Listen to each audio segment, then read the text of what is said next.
Hey, this is Alan, the DNA guy, coming at you. Today I wanted to talk about diabetes because recent statistics tell us that 73% of people in America, which includes Canada, are either diabetic, although undiagnosed, or pre-diabetic, which means they're heading in the direction of diabetes.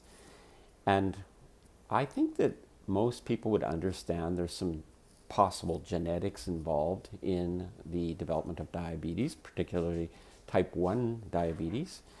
But I don't think most people know that you can actually have your insulin gene checked and your carbohydrate gene checked. That's part of what we do in a DNA total power genetic test. We check the carbohydrate gene, how well your body utilizes and regulates carbohydrates, and how well your body regulates and uses your own insulin. And if those genes are out of commission, we call them SNPs in technical terms. If they're SNPed, then the regulation of insulin and the utilization of carbohydrates can be impacted. Maybe you don't use carbohydrates that good.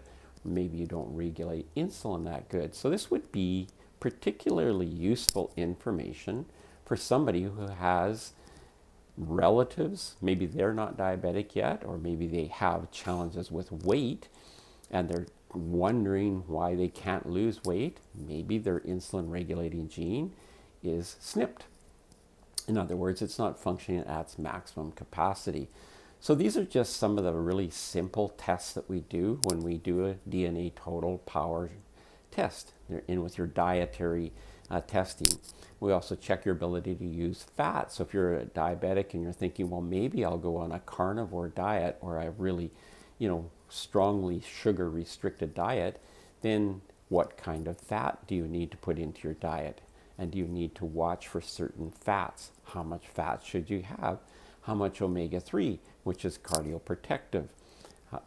All of these questions that you could have answers to are available to you in a simple cheek swab test called a DNA total power test, which gives you actually over 200 genes, the information from over 200 genes. You can also tie in your inflammatory genes because high insulin also can lead to high inflammation, and diabetics suffer from the consequences of high inflammation and cardiovascular disease, peripheral neuropathy. There's many things that the inflammation actually also is as a result of high insulin. So there's many things that we can look at for diabetics if they had their DNA test done.